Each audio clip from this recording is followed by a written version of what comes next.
Hello दोस्तों, स्वागत है आप सबका अपने यूट्यूब चैनल मैथ्स माध्यम में। आई होप आप सब अच्छे होंगे और अपना ध्यान रख रहे होंगे। तो आज से हम दिल्ली पुलिस के PYQ करेंगे और आज हम 27 नवंबर की पहली शिफ्ट को सॉल्व करेंगे दिल्ली पुलिस की। तो चलते हैं हम अपने क्वेश्चन की तरफ। पहला क्वेश्चन ये रहा कि एक महिला को मंदिर तक पैदल जाने और वहाँ से सवारी से वापस आने में 3 घंटे 20 मिनट का समय लगता है। यदि वह दोनों ओर के लिए सवारी का प्रयोग करती है तो उसे 2 घंटे कम समय लगता है। यदि वह दोनों ओर पैदल चलती है तो उसके द्वारा लिए जाने वाले समय का आधा समय कितना होता है। तो पैदल चलती है यानी वॉक करते हुए और राइड करते हुए, ठीक है। तो कितना टाइम लगता है उसको, 3 आवर्स + 20 मिनट, ठीक।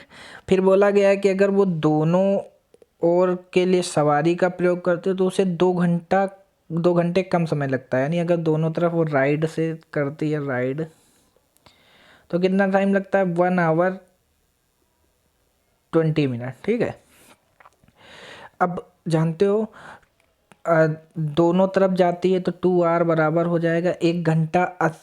1 घंटा 20 मिनट का मतलब होता है 80 मिनट, ठीक है। तो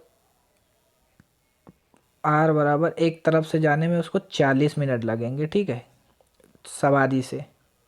ओके। अब बोला गया था कि यदि वह दोनों ओर पैदल चलती तो उसके द्वारा लिए जाने वाले समय का आधा समय कितना होगा, ठीक है। तो यहाँ पे भाई राइड निकल के आ गया ना, तो 40 मिनट लगते हैं, तो वॉक का टाइम निकाल लेते हैं। वॉक का टाइम हो गया 40 मिनट ये है, और 3 आवर +20 मिनट ये है। तो 40 मिनट हम इसमें से घटा देंगे तो हमारा निकल के आ जाएगा 2 आवर्स, ठीक, और 40 मिनट। यही आंसर हो जाएगा, क्योंकि हाफ समय पूछा है ना कि वह दोनों ओर पैदल चलती है तो उसका हाफ समय। तो हाफ समय का मतलब एक तरफ जाएगी ना, तो वही हाफ समय हो जाएगा। तो यही आंसर हो जाएगा। चलते हैं नेक्स्ट क्वेश्चन पर। नेक्स्ट क्वेश्चन ये कह रहा है कि एक व्यक्ति अपनी मासिक आय का 22% घर के किराए में, अगर व्यक्ति की मासिक आय 100% है तो वह 22% खर्च कर देता है। किस पे कर देता है, घर के किराए पर, रेंट ऑफ हाउस, है ना। और फिर बोला गया कि 40% घरेलू खर्चों में, ठीक है, 40% वह कितना है, घरेलू खर्चों में। ओके, ठीक। फिर बोला गया कि वह शेष आय का 50% बच्चों की शिक्षा और अन्य मदों पर खर्च करता है। देखो 40 22 कितना हो गया, 62, और 62 हो गया। 100 में से 62 घटा देंगे तो 38 बचेगा। अब बोला गया कि 38 जो शेष आय बची है उसका 50%। भाई 38 का हम जैसे ही 50% निकालेंगे तो कितना आगे निकल के आ जाएगा, 19 है, यानी 19%, ठीक है। अब बोला गया कि ये बच्चों की शिक्षा और अन्य मदों पे 50% खर्च करता है। यदि उसकी मासिक बचत 3800 है, भाई 50% वो अन्य मदों पे खर्च करते हो तो 38 में से 19 घटा देंगे तो 19 ही बचेगा। तो 19% की वैल्यू हमें दे रखी है 3800। 1 यूनिट की वैल्यू हमारी हो जाएगी 200। फिर क्या बोला गया, शिक्षा और अन्य मदों पर किया जाने वाला खर्च कितना है। तो शिक्षा और अन्य मदों पर किया जाने वाला खर्च ये 19% ही है, तो 19% की वैल्यू ही पूछी है, तो 19% की वैल्यू हम फिर से निकाल देंगे तो 3800 रुपये आ जाएगा। यही आंसर हो जाएगा, नहीं ऑप्शन नंबर 2 सही हो जाएगा। चलते हैं नेक्स्ट क्वेश्चन पर। नेक्स्ट क्वेश्चन ये कह रहा है कि एक गाय 25 मीटर लंबी भुजा वाले एक वर्गाकार घास के मैदान के एक कोने में खूंटे से बंधी है ना। तो देखो वर्गाकार मैदान है ये, कोई 25 सेंटीमीटर का, ठीक, इतना समझ में आ गया। रस्सी की लंबाई 14 मीटर है, भाई कोने में एक खूंटे से बंधी है, ऐसे भाई 14 सेंटीमीटर होगी, तो रस्सी की लंबाई हो गई 14 सेंटीमीटर। मैदान के उस भाग का क्षेत्रफल बताइए जिसमें गाय, भाई यहाँ पे 90 डिग्री का कोण तो बनाएगा ना, तो ये पूरा एक वृत्त होता है, ठीक है। अर्धवृत्त में बन रहा कोण तो 90 डिग्री होता है।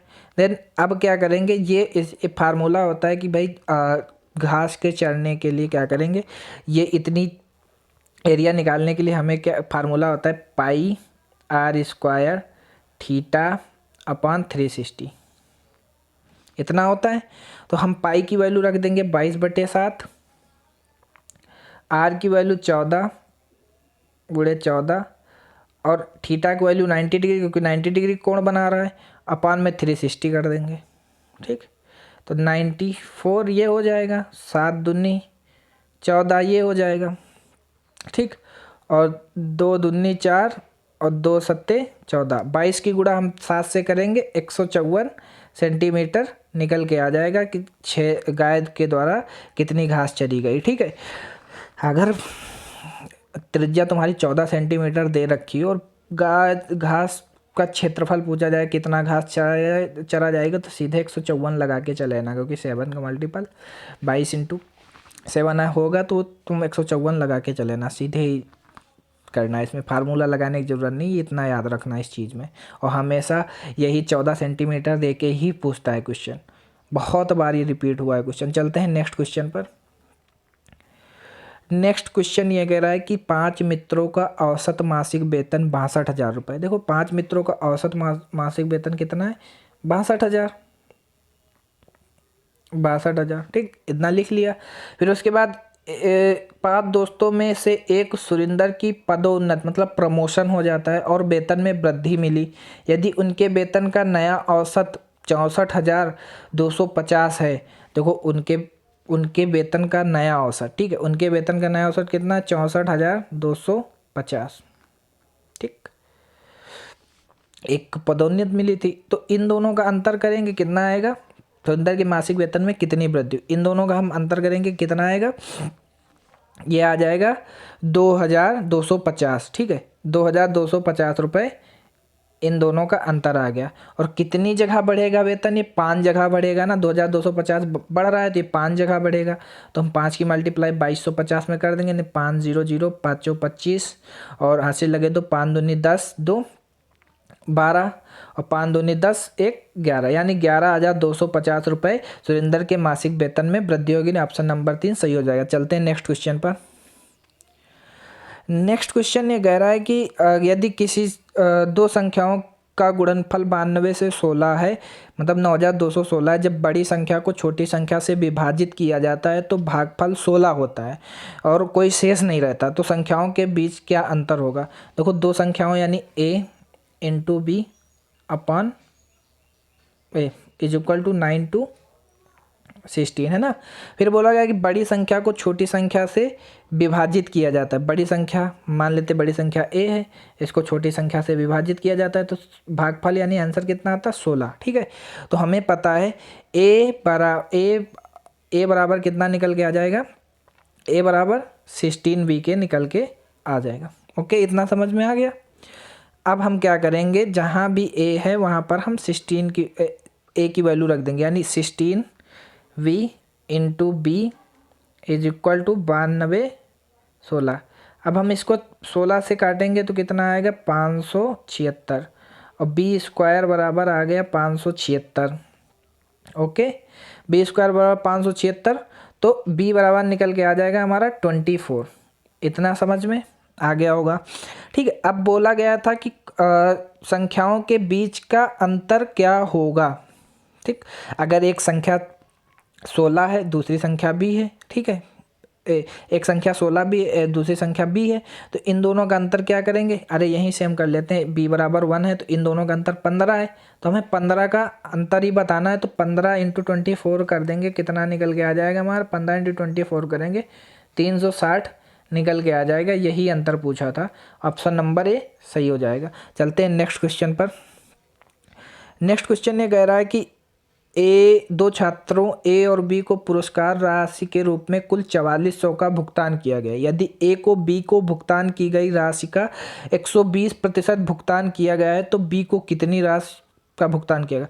देखो अगर बी को 100 रुपये मिलते हैं तो इसका हम 120% ए को मिलता है, तो 100 का 120% निकालेंगे तो 100 गुणे 120/100 करेंगे तो 120 रुपये मिलते हैं तुमको ए को। इतनी बात समझ में आ गई। ठीक, अब बोला गया है कि दोनों को मिला के कितने रुपए मिलते हैं 4400, तो दोनों को जोड़ लेंगे, यानी बाय 220 की वैल्यू हमें दे रखी है 4400। ठीक, एक की वैल्यू हमारी निकल के आ जाएगी 200। फिर क्वेश्चन में बोला गया बी को कितनी राशि मिलती है, सॉरी 200 नहीं 20 रुपये, है ना। बी को कितनी रुपए राशि मिलती है, तो 100 की वैल्यू हमको बतानी है, तो 100 की वैल्यू निकाल देंगे, यानी 2000 रुपये आ जाएगी। यही आंसर हो जाएगा, ऑप्शन नंबर 3 सही हो जाएगा। चलते हैं नेक्स्ट क्वेश्चन पे। नेक्स्ट क्वेश्चन ये कह रहा है कि किसी वस्तु पर प्राप्त लाभ उसकी लागत का 120% है। देखो अगर लागत 100 रुपये, इस पर प्राप्त लाभ हमारा कितना है 120 का, यानी इसका 100 उसकी लागत का प्राप्त लाभ यानी 120% है। तो इसमें हम 120 जोड़ देंगे तो हमारा सीपी निकल के आ जाएगा, एसपी निकल के आ जाएगा, यानी 220 रुपये एसपी हो जाएगा। इतनी बात समझ में आ गई। अगर उसकी लागत को हम क्या कर देते हैं भाई, 100 का 120% लाभ है तो 120% लाभ हो गया, तो 100 में 120 पर जोड़ देंगे तो 220 रुपये में बेची गई वस्तु। ठीक, अब बोला गया उसकी लागत 25% बढ़ा दी जाती है। अगर इसकी लागत को 25% बढ़ा दिया जाता है तो ये कितना हो जाएगा 125। अब बोला गया कि विक्रय मूल्य को नियत रखा जाए, तो अगर विक्रय मूल्य में कोई चेंजेस ना हो तो प्राप्त होने वाला लाभ विक्रय मूल्य का कितने प्रतिशत होगा। तो इसका हम अंतर करेंगे तो हमारा निकल के आ जाएगा 95। ठीक है, और हमेशा लाभ कितने पे होता है, सीपी पे होता है, अपॉन 100 कर देंगे। अच्छा, क्वेश्चन में बोला गया था कि प्राप्त होने वाला लाभ विक्रय मूल्य का कितना प्रतिशत है। तो प्राप्त होने वाला लाभ 95 है, विक्रय मूल्य तुम्हारा 220 रुपये है, तो इसको 100 कर देंगे, बस निकाल लेंगे। तो इसको जैसे ही हम सॉल्व करेंगे तो हमारा निकटतम पूर्णांक तक पूछा है तो 43% निकल के आ जाएगा, यानी ऑप्शन नंबर 3 सही हो जाएगा। चलते हैं नेक्स्ट क्वेश्चन पे। नेक्स्ट क्वेश्चन ये कह रहा है कि ए किसी काम को 40 दिनों में कर सकता है और बी उसी काम को 50 दिनों में कर सकता है। इन्होंने 5 दिनों तक एक साथ काम किया और फिर बी ने काम छोड़ दिया। शेष कार्य को ए कितने दिनों में पूरा करेगा। देखो 40 और 50 दोनों की इफिशियंसी निकाल देंगे, यानी एलसीएम क्या होगा दोनों का 200, इफिशियंसी निकल के आ जाएगी 5 और 4 का। ठीक, 5 और 4 की एफिशिएंसी निकल के आ गई। फिर बोला गया दोनों ने 5 दिनों तक काम किया, यानी 5 + 4, यानी दोनों की एफिशिएंसी मिला के टोटल इन्होंने 5 दिनों तक काम किया। 5 4 9 बचे 45 काम इन्होंने 5 दिनों में पूरा कर लिया। अब बोला गया कि बी ने काम छोड़ दिया तो शेष कार्य को कितने दिनों में ए पूरा करेगा। तो अगर 45 काम हो गया तो 200 में से हम 45 घटा देते हैं, तो कितना बचेगा हमारा 155 वर्ग। ठीक है, अब 155 वर्ग को बी ने किया, ए ने किया। ठीक है, बी छोड़ दिया था इस 45 काम होके, तो ए ने 155 वर्ग को किया शेष कार्य को, तो कितने दिनों में पूरा करेगा। तो 5 की इफिशियंसी से, तो 5 × 15, 5 × 1 = 5, यानी 31 डेज में ए पूरा करेगा शेष काम को। चलते हैं नेक्स्ट क्वेश्चन पे। नेक्स्ट क्वेश्चन ये कह रहा है कि यदि साधारण ब्याज की वार्षिक दर 9% से बढ़कर 13.5% हो जाती है तो वार्षिक ब्याज ₹3690 बढ़ जाता है, तो मूल धनराशि कितनी होगी। 9 और 13.5 का अंतर कितना होगा 4.5। ठीक है, 4.5 का मतलब 9/2% की वैल्यू हमें दे रखी है 3690। ओके, हमें बताना किसकी 100% की वैल्यू हमें बतानी, 100% की वैल्यू हमें बतानी है। तो 3690 × 2 × 100/9, यही तो होगा। 9 चौके 36 और 9 × 1 = 9, 9 दूनी 18, और 410 की गुणा हम 2 से करेंगे 820 हो जाएगा। 820 × 100 करेंगे, यानी 82,000 रुपये निकल के आ जाएगा। यही आंसर हो जाएगा, ऑप्शन नंबर 3 सही हो जाएगा। चलते हैं नेक्स्ट क्वेश्चन पे। नेक्स्ट क्वेश्चन ये है कि x + y - z, y - z plus question ratio का, यदि x + y - z ratio y - z + 2w ratio 2x + z - w बराबर 2:3:1, अगर 3 रेशियो दे रखे हैं तो 3 ही वैल्यू दे रखी होगी। तो पूछा क्या गया 5w - 3x - z और अनुपात रेशियो 3W है ना, यही पूछा है। देखो इस क्वेश्चन को करने का बेस्ट मेथड ये है कि देख लो कि तीनों रेशियो में कौन सबसे ज़्यादा बार आया है। तो हमें लगता है कि जेड सबसे बार आया है, तो इसको हम जीरो मान लेते हैं, या तो ऐसे कर लेते हैं वैल्यू पुटिंग करके, ठीक है। या फिर एक तरीका ये है कि इन दोनों का जोड़ देखो, 2 और 1 3 आया है ना, तो हम सेम टू सेम करते हैं, इन दोनों का जोड़ के इसके बराबर कर देते हैं, ठीक है। तो क्या आएगा, x plus y minus z, ठीक, plus 2x plus z minus डब्लू बराबर किसके आ जाएगा, बीच वाले के, यानी y minus z plus 2W। Okay, इतना समझ में आ गया। हम क्या करेंगे, y से y कैंसिल हो जाएगा, ठीक, और z से z कैंसिल कर देंगे, ठीक है। 2x और x कितना हो गया, 3x माइनस डब्लू बराबर माइनस जेड प्लस 2W। इतना समझ में आया। तो जेड को इधर लाएंगे, यानी आ जाएगा 3x प्लस जेड बराबर डब्लू उधर जाएगा, यानी 3W। इतनी बात समझ में आ गई, ठीक है। 3W अब यहाँ पे हम रखेंगे, नेक्स्ट पेज पे बताते हैं। क्वेश्चन में पूछा गया था 5W minus 3x minus Z अनुपात 3W, यही पूछा गया था। 5W minus 3x minus Z अनुपात 3W, 3x प्लस 3W बराबर हमारा 3x प्लस जेड दे रखा है, ठीक है। इतना हम करते हैं। चलो नेक्स्ट पेज पे बताते हैं। हम क्या करेंगे, 5W तो होगा, ठीक है। 5W यहाँ होगा, यहाँ से हम माइनस कॉमन ले लेते हैं, तो यहाँ से बचेगा 3x प्लस का जेड अनुपात 3W, यही बचेगा, ठीक है। तो हमें दे रखा क्या है, 3x प्लस जेड बराबर दे रखा है हमारा 3W। तो हम यहाँ पे 3W पुट कर देंगे, ठीक है। यहाँ पे 3W हम पुट कर देंगे। 3W जैसे पुट करेंगे आ जाएगा 5W minus 3W ratio 3W। अब जिसको घटा देंगे तो आ जाएगा 2W 3W, यानी इसको काट देंगे तो हमारा 2:3 का रेशियो निकल के आ जाएगा, ठीक है। ऐसे करेंगे तो वेरी सिंपल हो जाएगा। ऐसे वैल्यू पुटिंग करने की कोशिश करेंगे तो थोड़ा लेंदी होगा और सोचने में भी दिक्कत होगा, कोई वैल्यू पुट हुई कोई वैल्यू नहीं पुट हुई, यानी ऑप्शन नंबर इसका 3 सही हो जाएगा। चलते हैं नेक्स्ट क्वेश्चन पर। नेक्स्ट क्वेश्चन है, कह रहा है कि एक धनराशि अर्धवार्षिक रूप से चक्रवृद्धि किए जाने वाली 10% वार्षिक ब्याज दर पर एक वर्ष के अंत में 20,947.50 हो जाती है, तो वार्षिक धनराशि पर पहले की तिगुनी ब्याज दर पर 4 सही 2/5 वर्षों में प्राप्त होने वाला साधारण ब्याज कितना होगा। तो 10% वार्षिक है, तो इसका क्या कहते हैं, अर्धवार्षिक पे 5% हो जाएगा, ठीक है। 5% की फ्रैक्शन होती है 1/20, ठीक है, 1/20।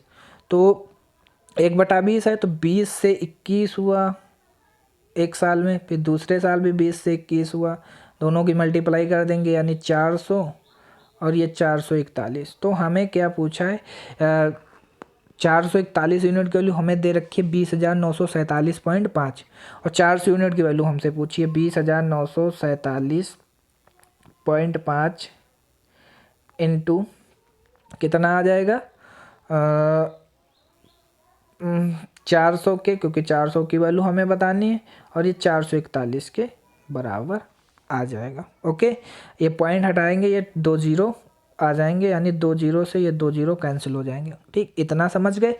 अब करना क्या है, 441 दे रखा है हमको, पहले तो हम इसको काटते हैं, 7 से काट देते हैं, 7 छंग 42, 7 त्रिक 63 है ना, और ये आ जाएगा निकल के 7 दूनी 14 बच्चे 6, ठीक है, 6 7 9 या 63, फिर बच्चे 6 7 9 या 63 बच्चा 1, ठीक, बच्चा 1 हो जाएगा ये 17 7 दूनी 14 बच्चा 3 7 5 35 देन 0। इतना समझ गए, इतना समझ गए। फिर से हम 7 से काटेंगे या 9 से काट देते हैं, 9 7 63 ठीक। और 9 सत्ते 63, 9 त्रिक 27, बचे 2, हो गया कितना 21, 9 दूनी 18, बचे 3, 32 हो गया, 9 त्रिक 27,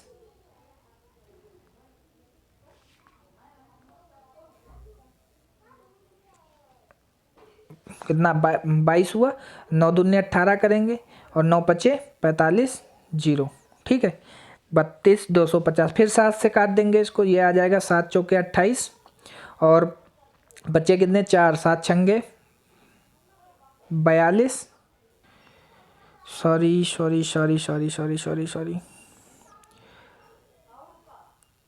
ठीक है, यहाँ पे काटने में थोड़ी गलती हुई थी। 7 से जब हम काटेंगे 7 9 या 9 से काटेंगे ना, 9 सत्ते या 7 से काट देते हैं, 9 सत्ते 63, ठीक, 9 सत्ते 63, 9 दूनी 18, 9 दूनी 18, बच्चे 2, 29 हो गया, 29 में 3 9 से भाग लगाना है, 9 त्रिका 27, बचे 2 और 24 हो गया, 9 दूनी 18 यानी 6, 9 67 हो गया, 9 से भाग लगाएंगे, 9 9 सत्ते 63, ठीक, 9 सत्ते 63, बचे कितने 4, 9 पचे 45 एंड देन जीरो। ठीक है, फिर से 7 से काट देंगे इसको, 7 चौके 28, सॉरी 7 चौके 28 नहीं, 7 त्रिक 21, बचे 2 और 7 त्रिक 21, बचा 1, 7 दूनी 14 और 7 पचे 35, जीरो। अब 33 250 की मल्टीप्लाई हम कर देंगे 4 से। ठीक है, 4 से जैसे करेंगे 33 250 की मल्टीप्लाई, ये 1,33,000 आ जाएगा। फिर क्वेश्चन में बोला गया था हमसे कि पहले की तिगुनी ब्याज दर पर 4 सही 2/5 यानी 4 पंचे 20 22/5 वर्षों में होने वाला साधारण ब्याज ज्ञात कीजिए। ठीक है, 1,33,000 तुम्हारा मूलधन निकल के आ गया। इस पे पहले की 3 गुनी राशि से यानी 3 गुनी राशि यानी ब्याज दर यानी 10 तियाँ 30 गुणे 22/4 सही 2/5% वर्ष दे रखा है, तो यानी 22/5 इंटू 100। ठीक, इतना करना था हमें। ये 0 से 0 ये कैंसिल हो जाएगा, 5 6 के 30 ये आ जाएगा। ठीक है,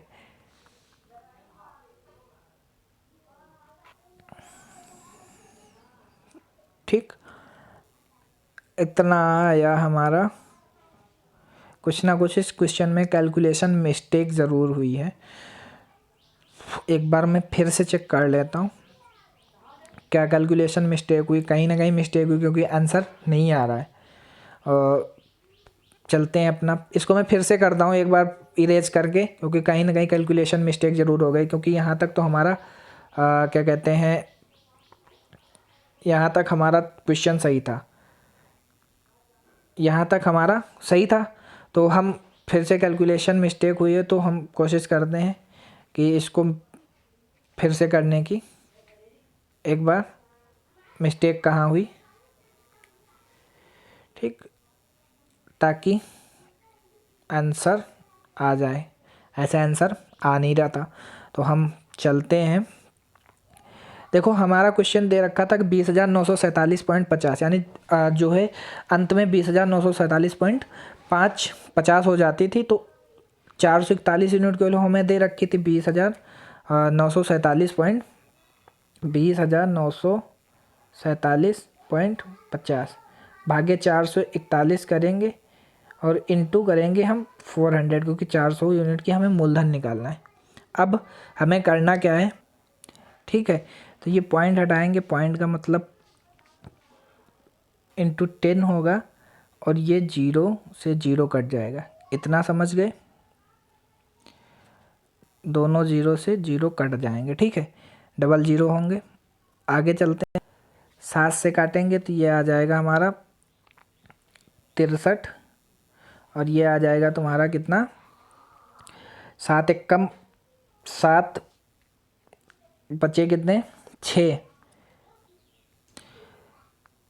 7 दूनी 14 और बचे 6 हो गए 69, 7 9 या 63 और उसके बाद फिर से 6 बचे यानी हो गए 64, 7 9 या 63 हासिल लगे, यानी 7 दूनी 14 और 7 बचे 35, 299, 250 आ जाएगा 7। फिर हम इसको 9 से काटते हैं, 9 सत्ते 63 हो गया, ठीक 63 हो गया। इसको फिर 9 से काटते हैं, ये आ जाएगा 9 त्रिका 27 हासिल। यहाँ से 2 बचे यानी 9 त्रिका 27, ठीक फिर से 2 बचे, 9 दूनी 18 हो जाएगा, विषय 4 45 हो गया, 9 बचे 45, ठीक है। अब 7 से इसको फिर से काटते हैं, ये आ जाएगा 7 चौके 28 बचे 5, ठीक है। ये आ जाएगा 7 सत्ते 49 बचे 3, 7 सत्ते 49 बचे 3 35 हो गया, 7 बचे 35। हम 4750 की गुणा जब 450 से करेंगे कितना निकल के आ जाएगा 4750। यही कैलकुलेशन मिस्टेक हुई थी, यानी 4 से गुणा करेंगे तो हमारा निकल के आ जाएगा 19,000, ठीक है। अब मूलधन 19,000 निकल के आ गया। क्वेश्चन में बोला गया था कि पहले की तिगुनी ब्याज दर पर 4 सही 2/5 वर्षों में प्राप्त होने वाला ब्याज कितना होगा, ठीक है। पहले की तिगुनी ब्याज दर यानी पहले की तिगुनी ब्याज दर 19,000 पर पहले की तिगुनी ब्याज दर कितनी होगी, 10 तियाँ 30, 19,000 गुणे 10 तियाँ 30 और 4 सही 2/5 का मतलब होता है 22/5 वर्ष अपॉन 100 गुणे 5, ठीक इतना समझ गए। 00 से 00 ये कैंसिल हो जाएगा, 190 बचेगा, 5 छक्के 30 हो जाएगा, ये 190 गुणे 6 और 22, ठीक है इतना करेंगे यानी 190 गुणे 132, 22 की गुणा 6 से मल्टीप्लाई कर देंगे, 19 दूना 38, ठीक हासिल लगे 3, 9 19 3 57, 57 3 60, एक जीरो पहले से लगा देंगे, जीरो लगा, ठीक है 19 3 57 3 60 और 60 का कितना बचेगा 6, 19 एक कम 19, 19 6 25 यानी 25,080 साधारण ब्याज निकल के आ जाएगा। चलते हैं नेक्स्ट क्वेश्चन पे। नेक्स्ट क्वेश्चन है कह रहा है कि 0.529 2.01 का गुणनफल ज्ञात कीजिए, ठीक है 0.529 गुणे 2.01 का गुणनफल 1 से कितना अधिक है। तो हम इसको हम यूनिट डिजिट से ही ना कर लेते हैं, क्योंकि 2 9 है तो लास्ट में 2 9 जरूर आएगा, नहीं 29 जरूर आएगा। तो 29 पहले में भी नहीं है, सेकंड में भी नहीं है, थर्ड में फोर्थ में भी नहीं है, यानी केवल एक ही ऑप्शन में है, थर्ड ऑप्शन में। इसको ऑप्शन से भी कर सकते थे, ऑप्शन नंबर थर्ड सही हो जाएगा। चलते हैं नेक्स्ट क्वेश्चन पे। नेक्स्ट क्वेश्चन है कह रहा है कि एक वस्तु के अंकित मूल्य पर 15%, 20% और 18% की 3 क्रमिक छूटें देने के बाद उसे 2230.40 में बेचा जाता है। उस वस्तु का अंकित मूल्य क्या है, ठीक है उस वस्तु का अंकित मूल्य क्या है। 15% की फ्रैक्शन होती है 3/20, तो 20 पर 3 की छूट दी गई, 17 पर बेची गई। 20% की फ्रैक्शन होती है 1/5 यानी 5 पर 4 की 1 की छूट गई यानी 4 पे बेची गई। 18% की फ्रैक्शन होती है 18% की फ्रैक्शन हो 50 क्या कहते हैं 9/50 होती है, यानी 50 की चीज़ को 41 पे बेचा गया। इतना तो खैर समझ में आ गया, 4 पंचे 20, ठीक ये कट गया तो ये आ जाएगा 25 और 25 × 50 करेंगे कितना आ जाएगा 1250, ठीक 17 एक कम 17, ये आ जाएगा तुम्हारा 697, इतना पता है।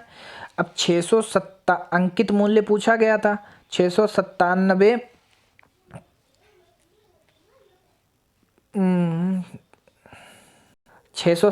यूनिट की वैल्यू हमें दे रखी है 2230.40/697 और बताने कितने की 1250 की वैल्यू हमें बतानी है।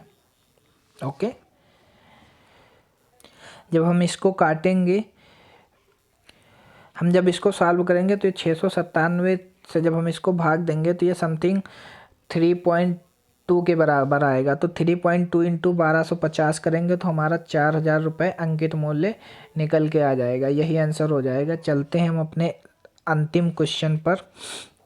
अंतिम क्वेश्चन ये कह रहा है कि 24.5 सेंटीमीटर, 16.5 सेंटीमीटर, 12 सेंटीमीटर की विमाओं वाले विमाओं वाले लोहे के एक घनाभ को पिघलाकर एक ठोस गोला बनाया जाता है। गोले की त्रिज्या सेंटीमीटर में कितने होगी? अगर दोनों कभी भी एक आकृति से दूसरी आकृति पिघलाई के बनाई जाती है तो अगर क्षेत्रफल में तो क्षेत्रफल बराबर होगा, आयतन में है तो आयतन बराबर होगा। तो घनाभ का आयतन होता है कितना? लंबाई गुणे चौड़ाई गुणे ऊंचाई, 24.5 16.5 और इंटू 12। और किसका गोले का आयतन होता है 4/3 पाई आर क्यूब। एक सिंप्लीफिकेशन कर लेते हैं भाई, 00 से 2 जीरो हटाएंगे, नीचे आ जाएगा 100/12। ओके, इतना आ गया। तो हम क्या करेंगे, ये आर क्यूब बराबर हम इधर कर लेते हैं, ये आ जाएगा तुम्हारा 245 गुणे 165 गुणे 12, ठीक है, गुणे 3 समथिंग यही होगा। और ये 22/7 यानी 7 ऊपर चला जाएगा, ये निकल के आ जाएगा नीचे क्या 22 इंटू 3 इंटू 100 इंटू 100 इंटू 12, इतना आ गया। काटापीटी करते हैं, देखते हैं क्या आंसर आता है। तो हम पहले काटेंगे 5 से 20,